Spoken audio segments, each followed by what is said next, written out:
learned that consumers and citizens have little representation when policy decisions are made that affect them. And it seems particularly true when these are environmental questions. I have served on House Natural Resources and Environment since 2019. And one of the first things that I learned as a legislator in one of my first meetings was during a presentation by Georgia Power. I learned that there were millions of tons of coal ash sitting in open pits on the banks of the Chattahoochee River here in Cobb County. And that was, really alarming to me. And I'm like, well, we can't have that. Well, and I've sort of been tilting against that windmill for quite a while. The coal ash was put into unlined pits, so it's sitting in groundwater, which is a whole other issue. They put tops on it, which doesn't really do anything except keep it from blowing around. In other states, they're required to have this coal ash, which is a byproduct of coal plants that have been shut down, to be put in line pits, but not in Georgia. So I've learned pretty much the hard way that citizens don't always have a big voice. That certainly wasn't true when we were working on the Okefenokee. I mean, can we all say how excited we are that the Okefenokee is in existence? So there was actually a Republican legislator, a woman who sponsored a bill to stop mining in the Okefenokee a few years ago. She had 91 signatures, so it takes 91 votes to pass a bill in the House. So that's literally enough people to pass a bill. I want you to know, even with 91 signatures, that bill was never heard in my committee or any other committee. And it obviously never came to the floor. So, and she was kind of in trouble with leadership because there was a tilt towards business. And I'm thrilled that UNESCO has named the Okefenokee a site. I just think it's one of the world's greatest treasures. And it's our treasure, y'all. It belongs to us, doesn't it? It belongs to us. So air, water, and other natural resources, in my opinion, they belong to all of us. They belong to all of us. And this is an information meeting. We have experts from Chattahoochee Riverkeeper and Science for Georgia who are going to talk to us about the impacts of the proposal for the data center on Powers Ferry. And that this hearing is different from other town halls on data centers that I'm aware of, in that it's to provide you with specific information about this proposal and the impacts. Because, we have a right to know. We have a right to know what the impact is going to be. I'm concerned. I was at a conference in Chicago recently that was about data centers and the grid, and the growth of the grid is being impacted. The need for the growth of the grid is, of course, being impacted by these explosive number of data centers. And so what is that going to mean for us? We're not going to learn all of that tonight, but it is going to mean, it does put us at risk for paying higher utility rates, and gosh, they're already so high as far as I'm concerned. So I wanted folks who live in Marietta to have the opportunity to hear from science folks about these impacts. And we're hoping that you will think about following up with your city council person, because this is a Marietta issue, City of Marietta issue. If you feel like you've heard something tonight which convinces you that this is not the best thing for your ward and our city, that you'll follow up with them. I want to say, Connie DeSico, where's Connie? Connie DeSico from Athena has helped me put this together. And she has helped set this up, which has taken a few weeks. And she'll be helping moderate this meeting and MC it. And I also want to give a big shout out and a thank you to Marietta Blue, the ladies in pink shirts, because they are volunteers and they're helping with details of this meeting. Yay, Marietta. And also Indivisible Cobb, another great organization. Where's Indivisible Cobb?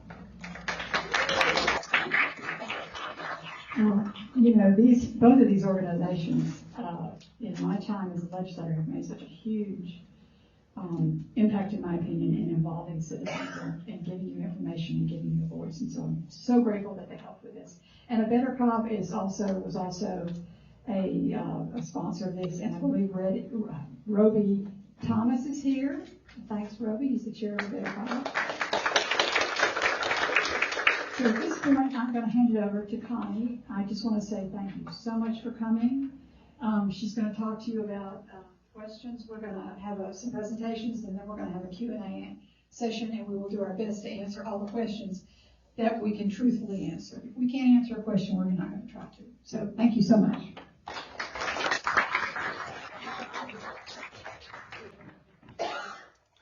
Hello, I'm Connie DeSico. I'm with Athena Coalition.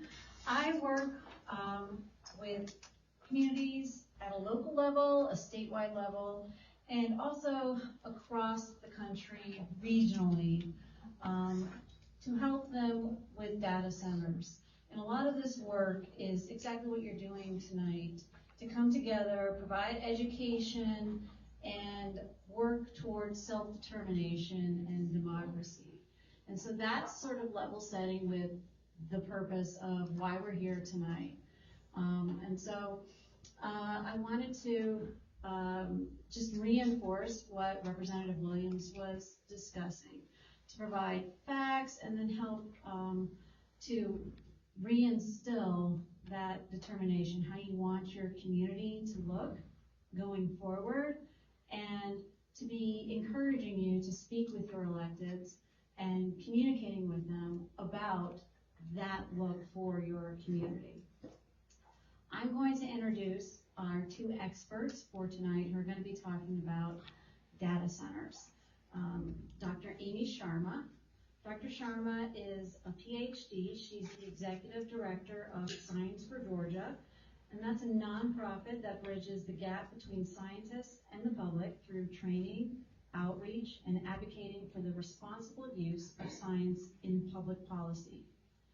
Currently, she is working with a coalition of coalitions focused on mitigating the negative impacts of the data center expansion on the health, well-being, water, energy, and the environment. Her career spans industry, academia, and government. She's been the VP of Product at Perdico. Hopefully I pronounced that right. Okay, yeah. Leadership roles at GTRI, faculty at the University of Western Australia. I could have said that in an accent, but I didn't. And including a AAAS Science and Technology Policy Fellowship at the National Science Foundation. She was also a microprocessor designer for IBM.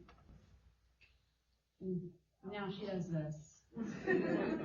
She earned her PhD in biomedical engineering from Duke University, and she enjoys jobs with overly long titles, translating technical ideas for non-scientists like me. And she also does science stand-up comedy, not English, and singing. Our second expert is Dr. Chris Manganiello. Chris is a Chattahoochee Riverkeeper water policy. He's the Chattahoochee Riverkeeper's water policy director. He leads Chattahoochee Riverkeeper's water supply program, tracks regional water planning, and works on legislative initiatives to ensure there's enough clean water for communities, environments, and economies that face a changing climate.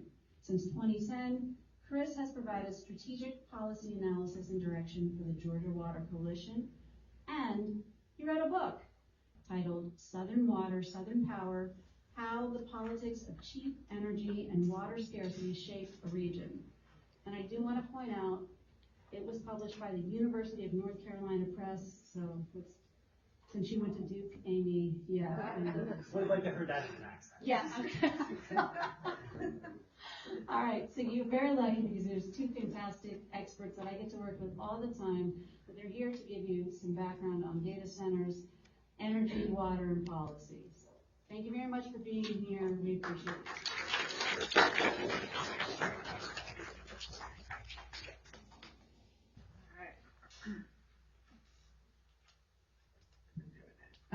This is only where. Hi, everyone. Welcome. All right, I'm Amy. This is Chris. It's going to be amazing. Okay, I have to shamelessly plug the nonprofit I work for because so does Chris too. By the way, we're legally required to. We run our science communication training for university students and young professionals. So yeah, we teach students to stand in front of rooms and use words without screwing them up, as I am not doing a good job of yet. We do science outreach events for adults, so this counts. So does science stand-up comedy, so hopefully you'll come to one of those. And we are advocating to ensure science has a seat at the table. So yes, Chris and I have the wonderful, enviable position of explaining logic to your local policymakers. It works out really well. Chris is going to introduce the Chattahoochee Riverkeeper more seriously.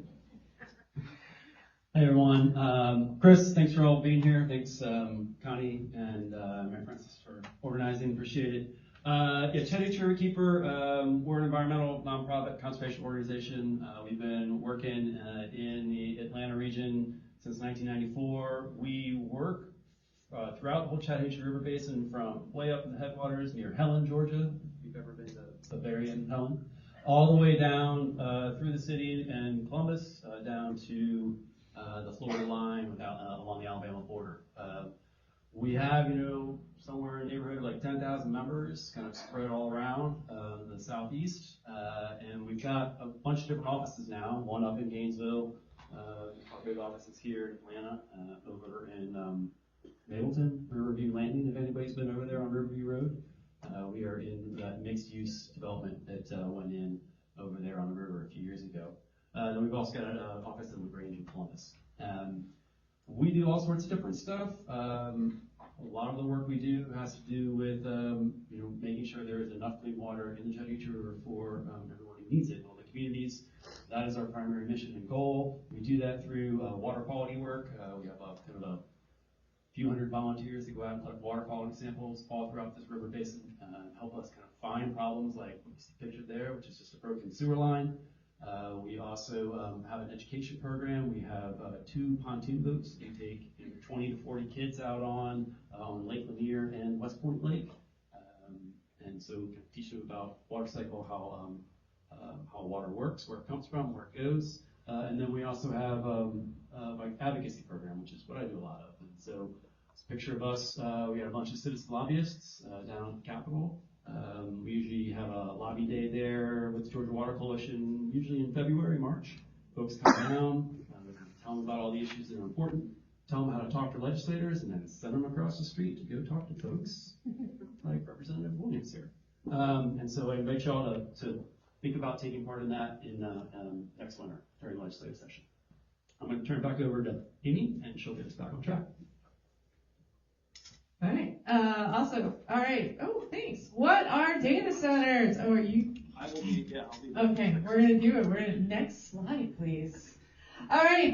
Data centers have existed since the dawn of the internet. That is where the cloud resides. All of your cat videos have to sit somewhere, and they sit on data centers. We all like a good Netflix and chill. That is also from data centers. All your banking information, cloud storage, backups, blah, blah, blah, data centers. But back in the day, data centers were mainly just storage facilities. They were just big racks and racks of hard drives doing their storage facility thing, which meant lots of storage. Storage is a very low energy intensive process for computers. They don't require a lot of energy. Most data centers before the explosion that took place about 2 years ago sat in the basement of office buildings. Maybe they were looked like a little office park. They were a really big deal. And we all kind of liked them. They were nice. I like backup storage. All right, next slide, please. What people are upset about are these AI hyperscale centers that are coming. These are the ones that are taking over the planet like locusts. I don't know if we need them. That's a philosophical debate, and it's only, what's today, Thursday? We're entirely too sober for that debate. But large language models, ChatGPT, Claude, etc. If you need a deep fake, if you need some AI slop, it requires an enormous quantity of computing power. You know when you're like sitting on your computer and you ask it to do something slightly hard and it's like the fans start spinning and it gets really hot. That it's thinking, right? And just like you, when you're thinking, you also get hot and the fans start spinning. That's why they're very energy intensive, and they require a lot of water, because when they're energy intensive, they're using all that energy. That energy makes them very hot. They're sucking in a lot more. They need water to cool them down and run the air conditioner systems and stuff. And so that is why we're all sitting here today. Because if they were the data centers of I like how we're calling 3 years ago now, but no one cared about them because they weren't really a big deal. These are the AI data centers are the ones we should all be freaking out about. All right, next slide, please. They're giant behemoths. They're huge. They're like football fields. They employ less than your average McDonald's. And as a state, we are falling all over ourselves. Not you guys in this room, but certain people in power are falling all over themselves to bring and offer economic incentives for something that has the economic impact of a McDonald's. And I love a cheeseburger. I'm not dissing on McDonald's, but McDonald's employs more people than data centers. Like, let's let that sink in. Also, the people that run data centers don't think humanity should survive. So they're trying to actively replace those 50 people with robots, right? So this is, again, back to the philosophical debates. Next slide, please. Maybe, I don't know. Chris, I know it's a PC. I don't know. What, Tim? It's okay. Okay, we're gonna make this work. There we go. Oh man, that hurts. No. Yeah. Tell a joke, Chris.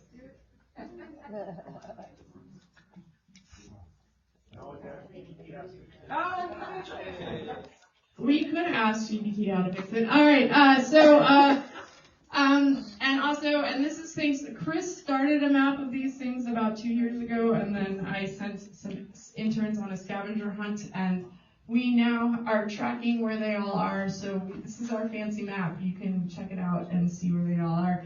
Notice white is existing data centers and orange is planned data centers. You notice Atlanta has an enormous quantity of existing already.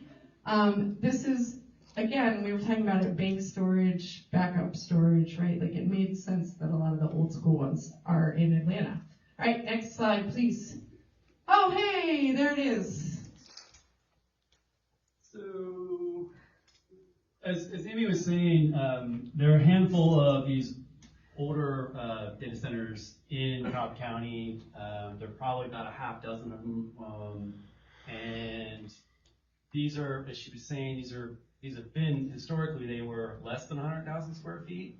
And those are like, when you go downtown Atlanta, there are a bunch of these older data centers as well on like Marietta Street, like right in downtown near Winter Square.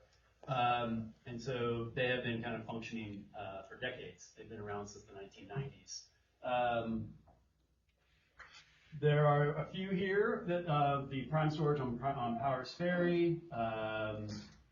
It's 90,000 square feet. That is the overall size. What they actually said, to my understanding, is that actually it will be smaller in terms of the actual data center within that footprint.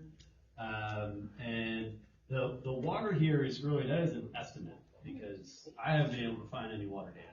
If anybody else in here has water data, that would be helpful to know. But this is an estimate based on some calculations that Amy, her folks have kind of found. This is like one of those situations where I've been often told that I'm not using the right information.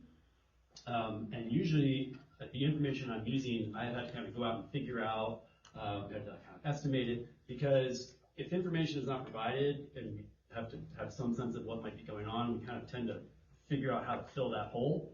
And so we come up with estimates. And that estimate could be wrong. I'm not saying it's accurate, but in the absence of actual information, I have to come up with something to think about it. And so I usually kind of tell people when they say that I have got the numbers wrong, I just simply ask, well, could you please provide them then? And then I'd be happy to correct it, and which I've done. Folks have changed numbers, and I changed them too. But anyhow, so just kind of give a sense of this is the excuse me. It's a kind of a self-storage facility. It's going to be partially converted into a data center. I believe they're calling it. Are they calling it an enterprise? I don't know if any folks in here. There's a specific. They're kind of different types of data centers. The large AI data centers that take up millions of square feet. These kind of hyperscale. Those are the ones that are happening like way out in the suburbs and the rural areas and parts of the state. And then they've got data centers that tend to be closer to communities where the data transfer needs to happen quicker. An AI data center can basically be anywhere as long as it's connected to the internet. Some smaller facilities, they like to keep them closer to the population so that there's faster movement of information. For example, like if I'm buying something on Amazon, it needs to talk to the bank real fast. And so sometimes they like to have these smaller facilities closer to population, higher density population. Like they're trying to establish one in the west side of the city of Atlanta as well. I think it's Digital Realty is the name of that company. I'm trying to think what's next. So right, this is the one that's next door. It's a smaller facility as well. This one, I believe, is also since the 1990s. I think it's been in place based on some of the information that I'm aware of. Again, relatively small in terms of its overall energy demand. And when these large AI facilities that are popping up in other parts of the state, like in even Paulding County north of here, where I'm working more in Troup County and Muskogee County, these facilities are going to be in excess of like 2 million, 3 million, 4 million square feet, and they're going to be requiring 900 megawatts, right? Which is a far cry in terms of size and energy demand than kind of this old facility that's on power sparing. So just for some context. And I think that's what's important to understand is that like data centers are not all the same. On the one hand, I think the industry likes to talk about them like they're all the same, and then on the other hand, they don't. So you just have to understand that what I've learned is that data centers are all like snowflakes; they're all a little different. All right, certainly this one, which makes it unique and awkward, is that it is going to be adjacent to a residential area. It is also next to the interstate, so it is an interesting situation. This is also a piece of property that has been, functional. It's not as though it's vacant looking for economic purpose. It's been operating as a self-storage facility. All right, moving on to energy. All right, cool. All right, so we're going to go back out a little big scale, and then we'll bring it back in, because I know you guys are specifically concerned about the one that Chris was just talking about, and it's in a neighborhood, which is why it's concerning. But just to put this into perspective, current estimates, which again, we used math, because that's all we had available to us, because no one's actually sharing the real information. Current estimates put Georgia's projected power needs between 30 and 60 gigawatts. 1 gigawatt is 1 nuclear power plant. Okay, cool. Just letting that sink in. That's a lot of math. Keep going, sir. All right. You need to know this. Georgia Power is a subsidiary of Southern Company. Who knew that? All right. Excellent. Southern Company also owns the natural gas infrastructure and distribution. Did you guys know that? Okay, so also it's called Atlanta Gaslight. Lovely. All right. Anyway, so every time Georgia Power / Southern Company builds a new transmission facility, which you guys just saw, we need 30 gigawatts of new power. We need 30 gigawatts new power. Each time they build a new plant, they're guaranteed cost recovery. It's magic. I wish I could run a business where whatever business decision I made, I was guaranteed to make a profit. So even if they build 30 gigawatts of new power generation and only 1 gigawatt shows up and there's like 29 gigawatts just lying around idle, Georgia Power will be paid back with a profit for building that infrastructure. Who wants to guess who gets to pay that? You guys! Yay! Everybody wins the prize. So every time a data center goes in that requires more power than we have in this state, Georgia Power wins in 3 ways. They get to build a new energy plant. They get to sell the gas to the plant, because remember they own the gas transmission lines and all the gas. And then they get to sell the power. It's magic. I love it. All right, keep going, sir. All right, this is their, keep going to the next slide. It's better. All right, right now we have about 17 gigawatts of capacity in the state. That includes the 4 new gigawatts from Plant Vogel that just came online. They have been approved for a 14 gigawatt expansion in the next 5 years. It took Georgia Power approximately 100 years to build 17 gigawatts of power. Imagine how a government-run organization, it's a quasi-weird shell structure, I don't know, thing, is going to pull off doubling power capacity in 5 years. They couldn't even build Plant Vogel on time. It took them like 20 years, right? So yes, they're going to do it, guys. They're going to do it. All right, next slide, please. And it's all going to be with natural gas. Awesome. All right, keep going. I just wanted you to get really enraged. So what are the issues? Your power bill is going to go up. I cannot see a world where your power bill is not going to go up. They keep being like, this is going to strengthen the grid, and magically our power bills are going to go down. I don't know how that works. Again, the math is not mathing there. All right, next slide. Hey, we finally decided to investigate it. Go team. All right, go. All right, keep going.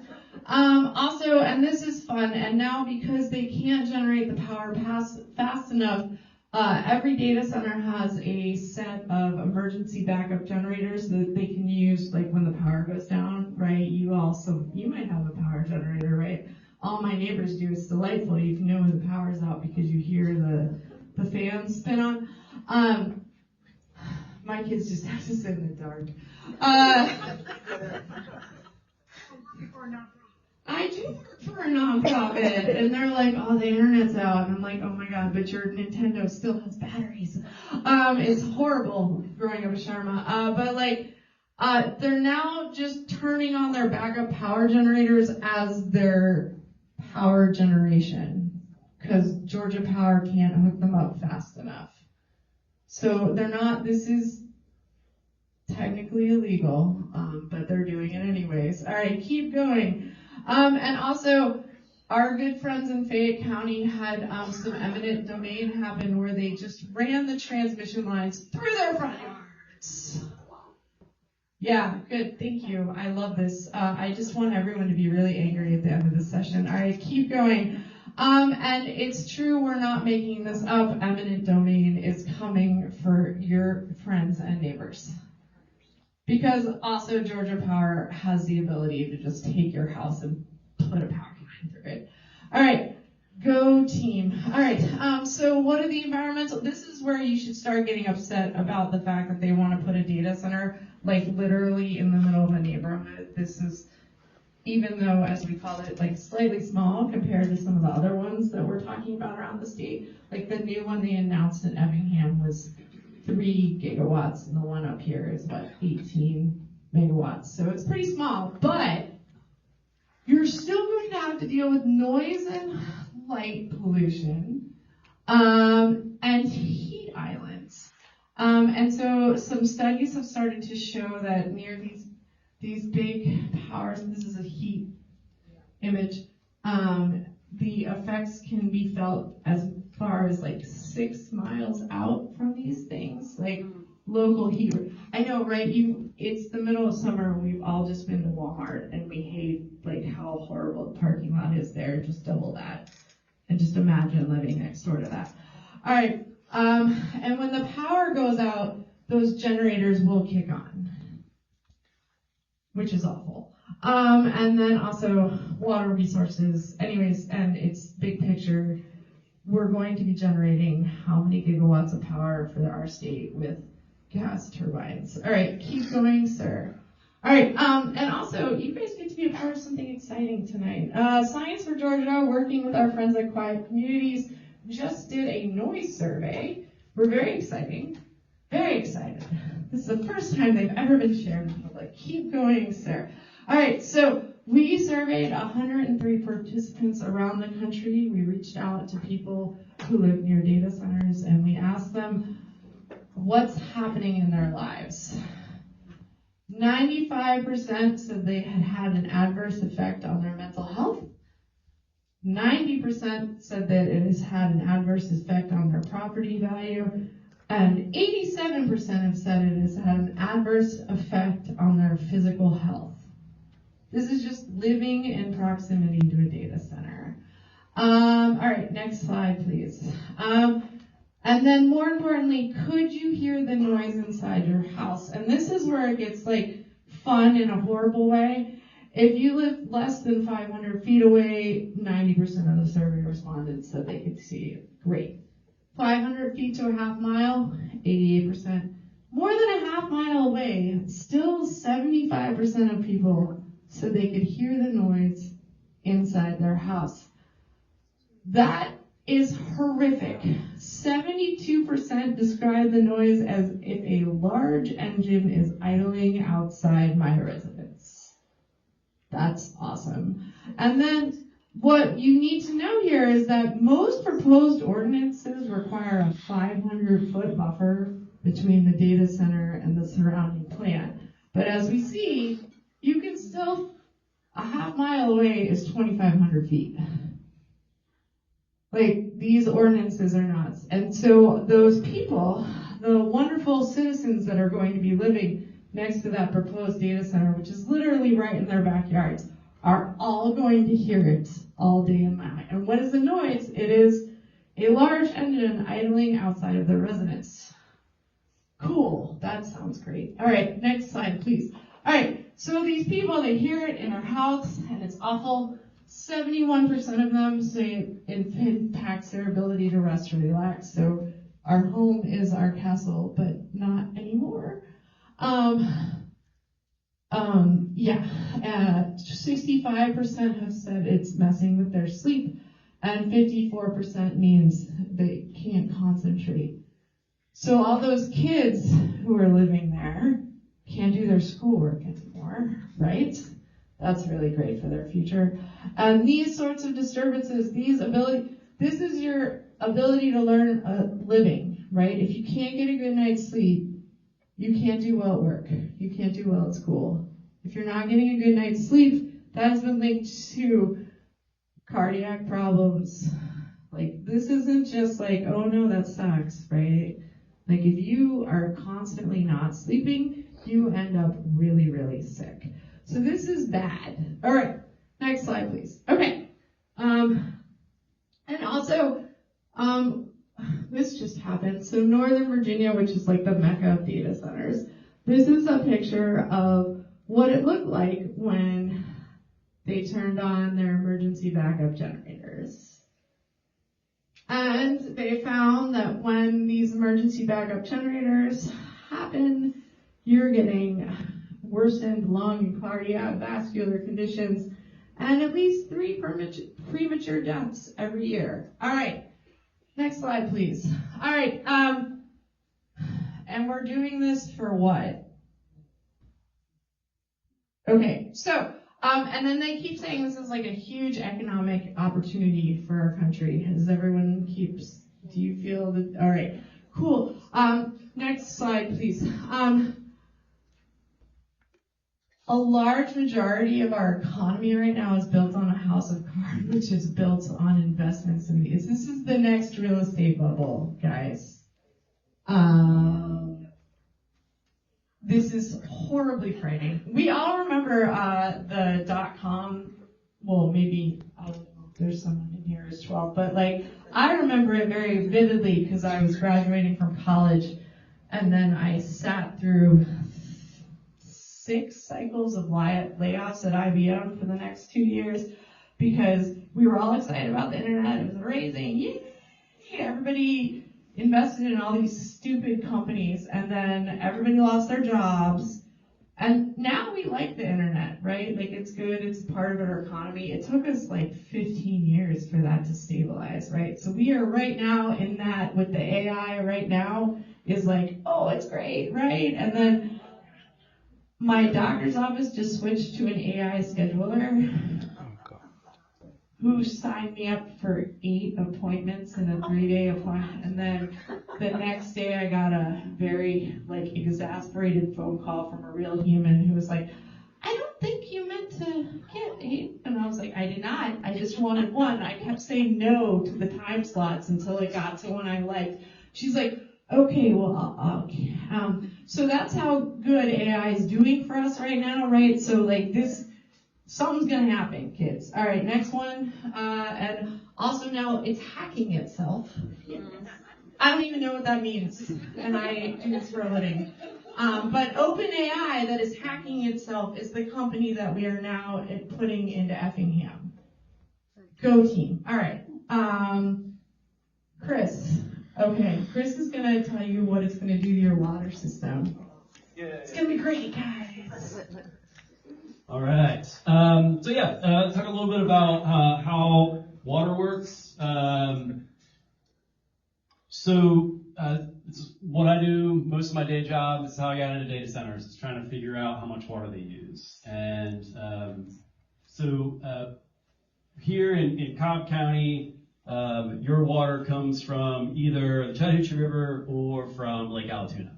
One of those 2 places. Cobb County Marietta Water Authority is responsible for withdrawing that water, treating it, and pumping it as a kind of a wholesale distributor to either Cobb Water or Marietta, City Marietta, or a couple other entities within Cobb County. But that is where your drinking water comes from, either from Lake Allatoona or from Chattahoochee River. It is treated. It is then pumped, and they use storage tanks. Not all systems are the same, but usually there has to be some level of pressure regulation in the distribution center. And so that treated water then goes to customers. It goes into my house, goes into yours, businesses, including data centers. All of the data centers in the state of Georgia that I'm aware of that are operating, all of them are getting their water from municipal water suppliers like the city or county water authority. There are a couple that have been proposed that may kind of withdraw their own water from groundwater sources down in South Georgia. But currently, all data centers that I'm aware of are all getting water from municipal suppliers. How much water is kind of variable. Again, it depends on how large the facility is, the cooling system that it uses. The kind of very water-intensive data centers are called, they use evaporative cooling. They have these large cooling towers. They use the water to basically kind of cool off the whole data center.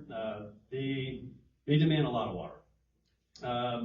The data centers that are operating and proposed to operate, like some of the ones here in Cobb, they're talking, you'll hear people talk about closed loop systems. And these are designed, these systems they don't use as much water. They're supposed to be truly closed systems in which you can kind of think of it like the way the air conditioner works in your car, or your radiator works, or like the way like your refrigerator keeps things cold. Like these are truly closed systems. Of course, we know we have to put Freon on some of these, but nonetheless, they are closed systems. They are designed to be kind of self-contained, and they use less water, but they use a tremendous amount of electricity. And that's the trade-off. You can have a facility that uses more water and maybe not as much electricity, or you have one that's smaller and or using a closed loop system, which will use a lot more energy. So how much energy a facility uses is really, again, kind of dependent on the facility itself. How much, so just like me, just like any business, after we use water in our places of residence or businesses, all that water then leaves our homes and goes to a wastewater treatment facility. Cobb Water runs all of the wastewater management in Cobb County, and then discharge. They treat it. They have a permit issued by the state of Georgia, Environmental Protection Division. They treat it to a certain standard, and then they discharge it either back into the Chattahoochee River or into Alatoona. And then that water flows downstream, and another community uses it. Right? That is the way almost all water systems work in the state of Georgia in terms of taking water from a creek or a lake, treating it, sending it to customers, taking the water back, treating it again, and then discharging it. What I've learned, because I've started getting, I kind of thought I'd figured out water, a lot of it, how much maybe they might be using, and then I realized I started getting lots of questions about the wastewater side, and I was like, oh, actually, that's a really good question. And the wastewater side is a lot more complicated because a lot of people, we don't actually know about it. I've talked to some water utility people, and they're like, I actually don't really know what's going to be in the data center wastewater stream. And the kind of like the shocking thing recently was there's out in Cheyenne, Wyoming, there's a data center, it's a closed loop cooling system, it's under construction, Meta's building it. The contractor was basically flushing the cooling system to basically sterilize it and clean it prior to charging it and like basically setting it up. And when the contractor was flushing it, there was some sort of bacteria that was very rare that ended up in this flush and fill that then went to the local community wastewater treatment plant. Treatment operators found it, they discovered it because they were doing their job and they knew what to do, which was in and of itself, I think, probably should be the top headline of the story, which is like, water supply staff actually, they did a great job and figured this out. So anyway, they were able to trace this back to the Meta facility, and they had it kind of disrupted the local community's wastewater operating system, and the local community was now finding the contractor and the operator. So this is the only example I've been able to find. I've talked to other utility folks, and they didn't know about this, and so it is this kind of weird new area that I don't think even most utility operators have a full grasp on. A utility can require anybody that's discharging into their system to meet a certain levels of, they can have kind of all sorts of different levels of requirements and conditions. But part of that is also predicated on the operator of the data center, for example, or the contractor, to articulate what is going to be in the wastewater stream. And so then kind of knowing to ask the right questions from the utility side to get the right answers from the data center operator side is also really important. So again, this is kind of like something that is like totally new to me, trying to figure this out, but nonetheless is important because the last thing you want to do is to have the wastewater treatment plant get disrupted in a major way, which then influences what's ultimately discharged back into the river or Lake Alatoona. So this is, again, generally like where water, like data centers get their processed water and send wastewater. Next slide. When I talk about energy and water, we can talk, like, as Amy was articulating, like, Georgia Power has figured it out, like, they're going to build more energy. It makes my head spin, and I have to scratch my head and figure out how they're actually going to do it, but arguably you can do it. You can make more energy. You can't make more water. So the water side of this is important for that perspective. I get lots of questions about, like, well, how much water do the data centers use? And so I've tried to come up with some comparisons, like thinking about it in different ways. There's a huge 5 million square foot project scale data center proposed down in Coweta County. When it first showed up, they thought they were going to need 6 million gallons of water a day. I was like, 6 million gallons of water a day. and it was originally, actually, I'm sorry, when originally they showed up, they said they were going to need 9 million gallons a day. Then it was revised down to 6 million, and then it was eventually revised down to 100,000 gallons a day. The size of the data center hardly changed.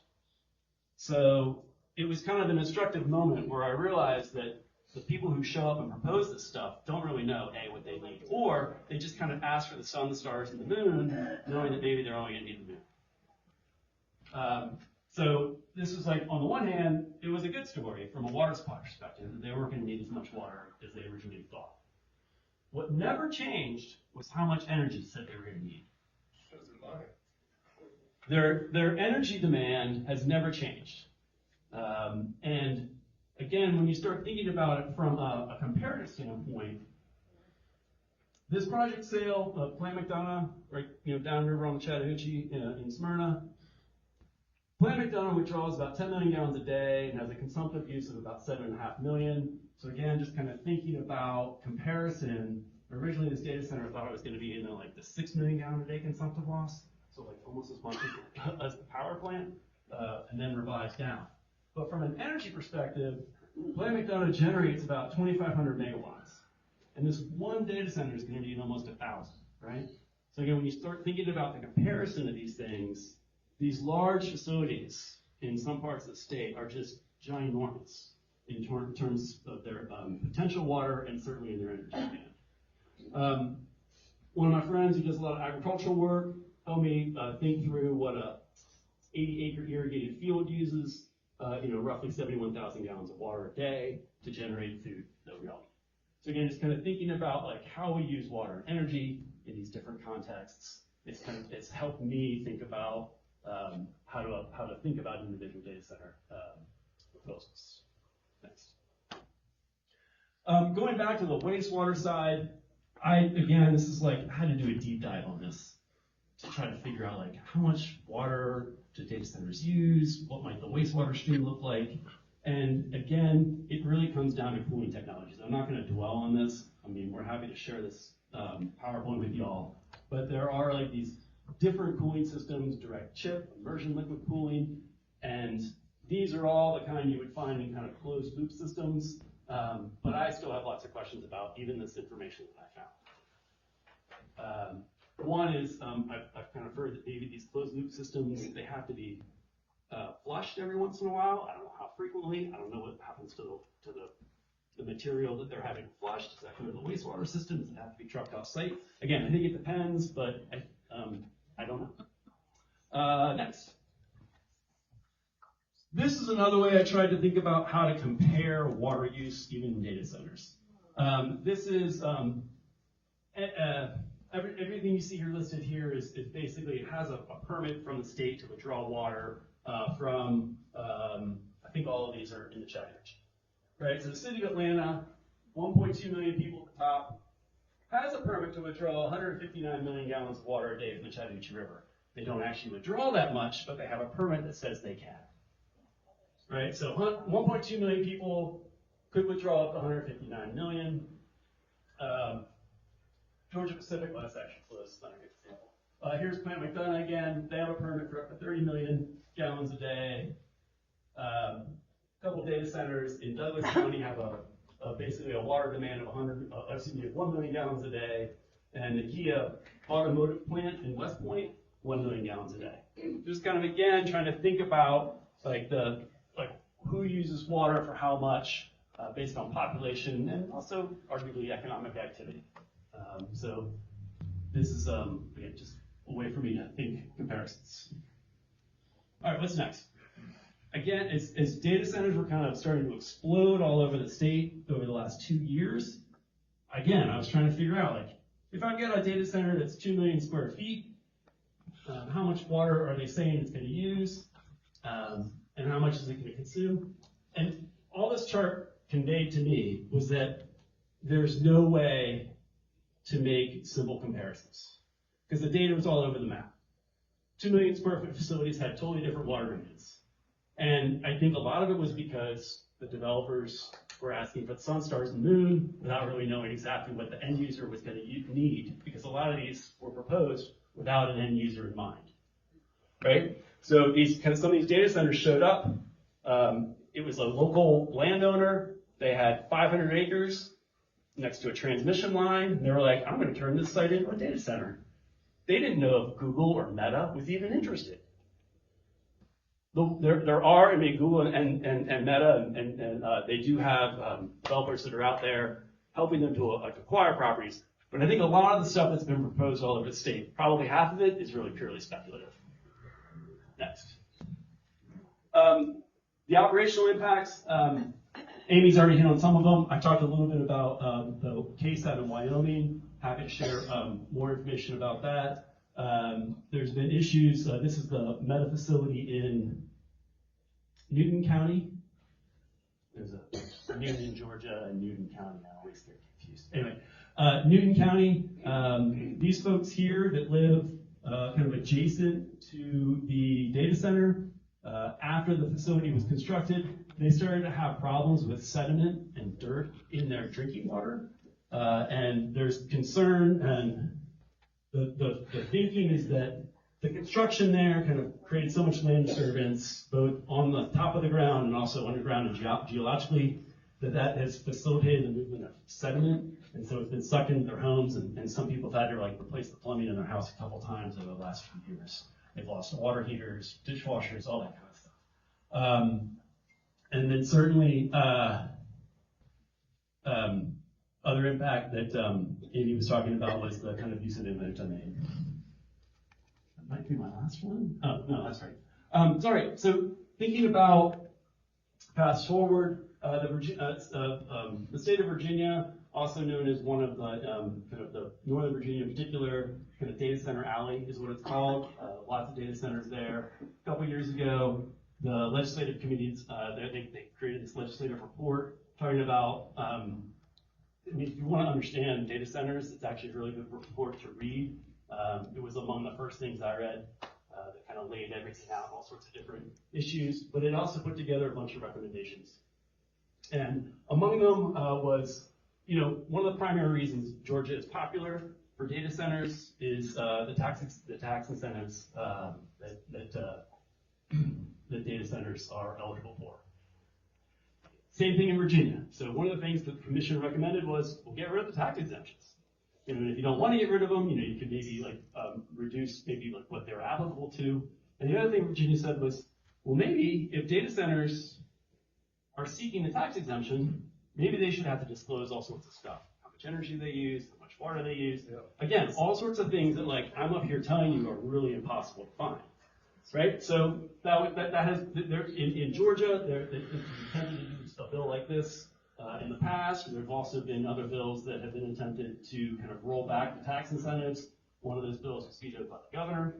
But nonetheless, a path forward to at least kind of try to kind of get to a point where you think you're making good decisions is to have good information and data to inform these decisions.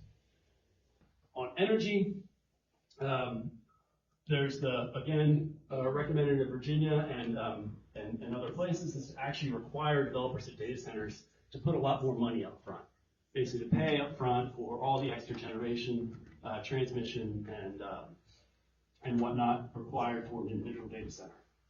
We worked with some legislators on that again with SB 34, which failed, and in Virginia, data centers are actually going to be paying 1.1 cents for every kilowatt a data center consumes. That's a new law that just went into effect in Virginia. I'd be curious to see how that unfolds. Next. Certainly pausing development is another path forward. There's been talk about moratorium at the state level. That has happened in New York with the governor there did an executive order. Texas has also got kind of a little moratorium in place as well. But in New York, they're going to do a statewide pause to kind of assess all sorts of impacts on data centers. And certainly at the local level, in Georgia, as many of you are probably aware, let's see, I was looking at this right before. So 159 counties in Georgia, right? By my count, 50, oh, wait, no, let's see. see there, so of the 159 counties in the state, 52 of the counties have a data center either operating or proposed out of 159 counties, right? What other economic sector can say that, right? And every time I talk about data centers in Georgia, it's like everything about it is unprecedented, right? 52 counties either have a data center operating or proposed. Like, there's no other industry that can say that in Georgia, except maybe agriculture, close. But, of those 159, 78 counties or cities have some sort of moratorium and or new ordinance in place. And that's all within the last 2 years. I have been doing advocacy work for 12 years in Georgia. And at no other time in those 12 years has there been that much legislative activity at the local level on any issue. I was talking to a friend of mine who used to work in New York, and he said that's what it was like with fracking in the Northeast.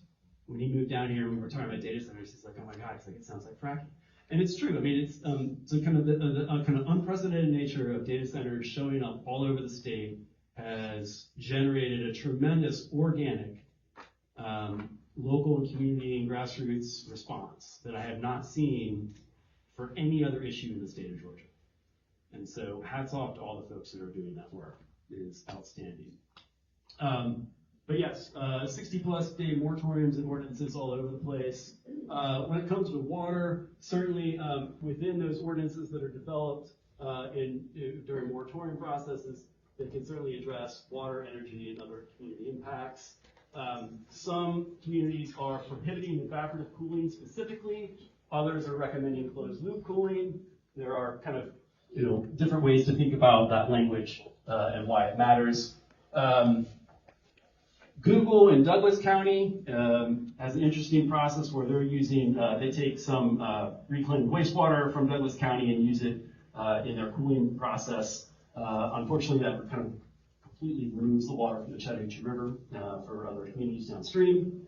And so there are kind of all sorts of different paths forward, both at the legislative level and certainly at the local level. I have seen the most success at the local level and really encourage folks to continue working there.